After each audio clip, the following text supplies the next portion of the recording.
Obrigado, Dom João, por permanecer conosco. Você quer sugerir um tema, fazer um comentário, dar alguma sugestão? Isso pode ser feito pelas redes sociais. Siga Flávio Senra no Twitter e acompanhe a página Religare Conhecimento e Religião no Facebook. Você pode também acompanhar o Religare e ter notícias na nossa página tvhorizonte.com.br/religare. Nesse segundo programa, Dom João, eu gostaria de conversar um pouco mais sobre a 51ª Assembleia Geral dos Bispos do Brasil. E começaria por procurar compreender o que é que são essas assembleias da CNBB e de que modo elas expressam, né, ou ecoam a esse princípio, esse espírito de colegialidade numa instituição como a Igreja Católica. Bem, estas assembleias são, na verdade, o que chamamos de Assembleia Geral. A Assembleia Geral, que acontece anualmente, pode até haver a convocação para uma Assembleia Extraordinária, segundo os estatutos, mas a praxe é que seja anual, nesse período, na segunda semana após a Páscoa, de tal modo que os bispos já tenham essa agenda previamente reservada para este encontro. Ela é o órgão supremo da CNBB. É a Assembleia Geral que toma as decisões, que faz os devidos encaminhamentos, que aprova documentos, enfim, que indica trabalhos para o Conselho Permanente ou para o Conselho Episcopal, a chamada CEP. A Assembleia Geral está a serviço, portanto, dessa grande instituição que é a Conferência Nacional dos Bispos do Brasil, a maior conferência de bispos do mundo. O sentido é exatamente a colaboração, a comunhão, a cooperação para levar adiante a missão da Igreja no Brasil, que é bem definida através das diretrizes gerais da ação evangelizadora, dentro do plano de pastoral que aparece a cada 4 anos, segundo o modelo atual. Sim. O que é essa Assembleia, então, é o órgão Supremo. Máximo da CNBB.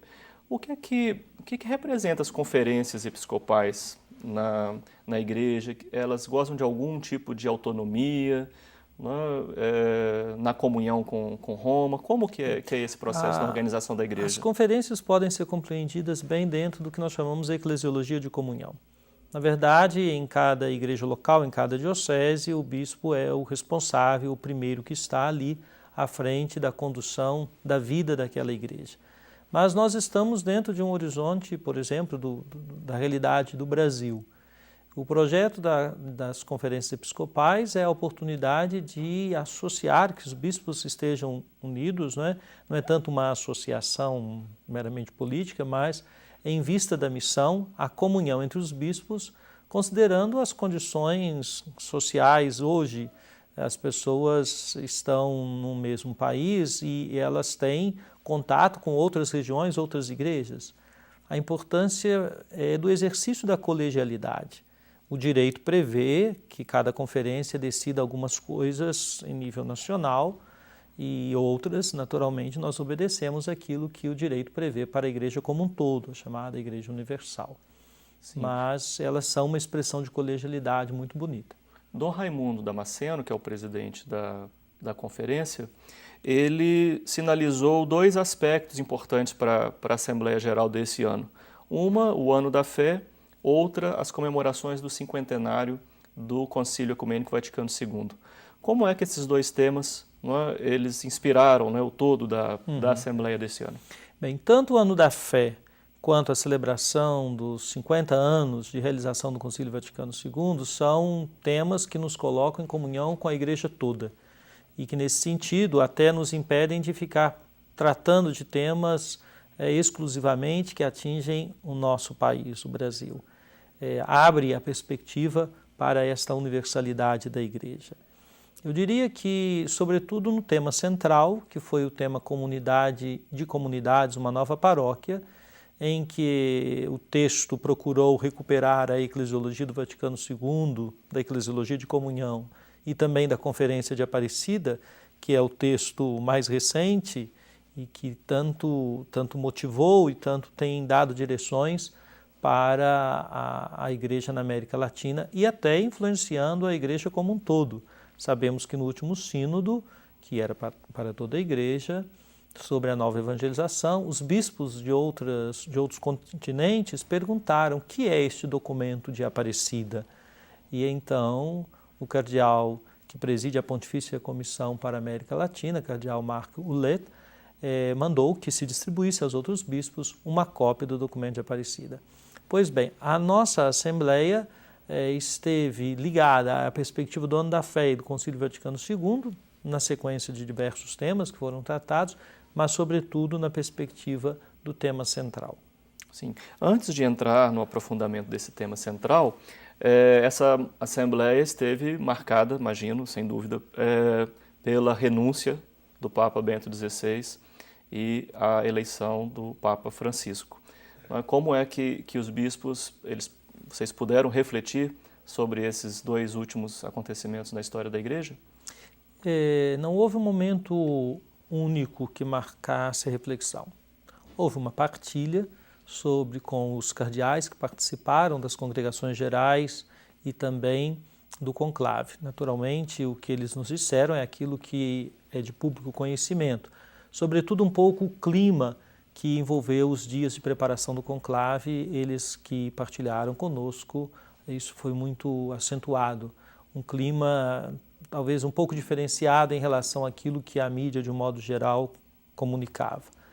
Mas a Assembleia inicialmente se manifestou enviando ao Papa Francisco uma mensagem, acolhendo-o pela primeira vez como Assembleia, como todo o Episcopado do Brasil reunido, manifestando a adesão ao seu ministério, o Ministério de Bispo de Roma e, portanto, de chefe do Colégio Apostólico, do Colégio dos Bispos, e nessa mensagem expressávamos o desejo, de recebê-lo em breve, em julho, para a Jornada Mundial da Juventude.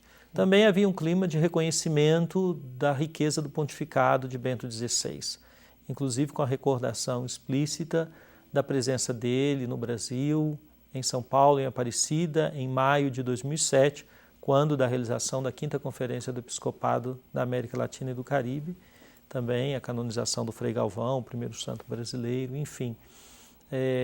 A maioria dos bispos teve a oportunidade de, no passado, ter encontrado pessoalmente Bento XVI, a maioria dos bispos, através da visita de Limna, e os que não fizeram visita de Limna, certamente pelo encontro anual que ele tem com os bispos recém-nomeados, como eu tive também a oportunidade, em setembro, participar do encontro e participar da audiência com ele. Sim. Agora sim, em relação à temática central da 51ª Assembleia da CNBB, Comunidade de Comunidades, uma nova paróquia.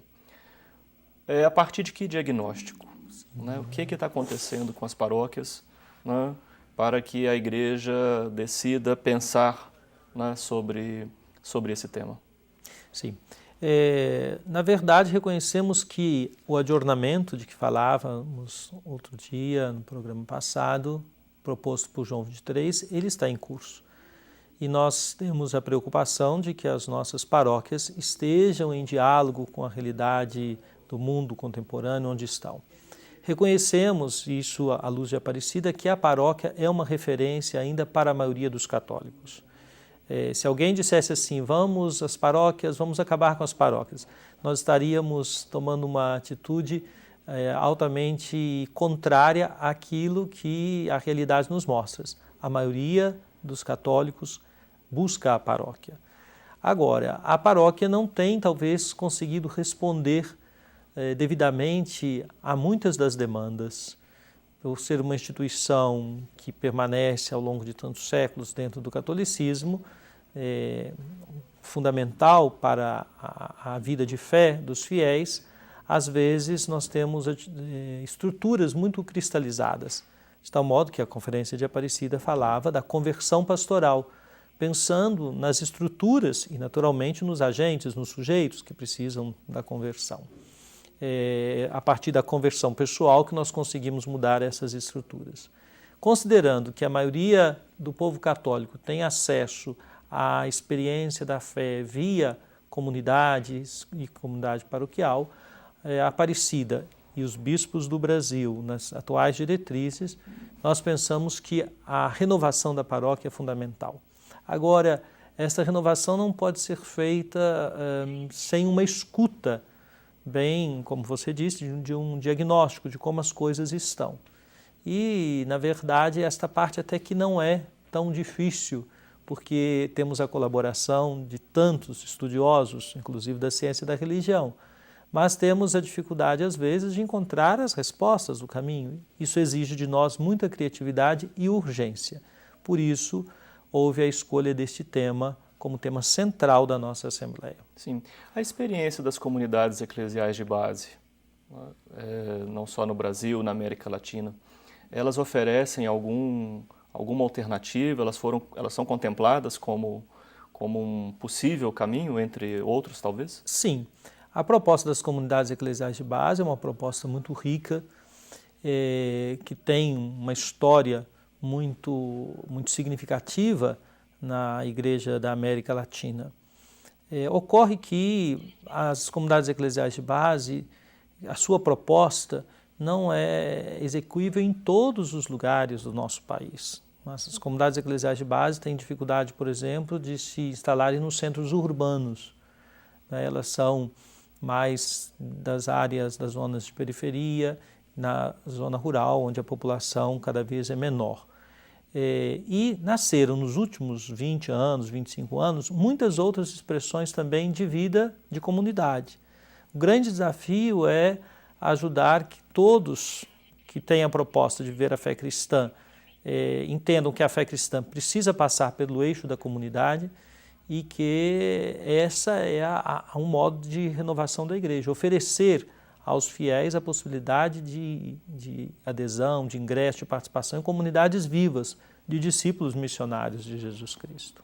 Nós vamos para um breve intervalo, logo continuaremos com essa nossa conversa. O Religário de hoje está com o Dom João Justino de Medeiros Silva, bispo auxiliar da Arquidiocese de Belo Horizonte. Vamos para um breve intervalo e seguiremos com a entrevista sobre a situação do catolicismo no Brasil.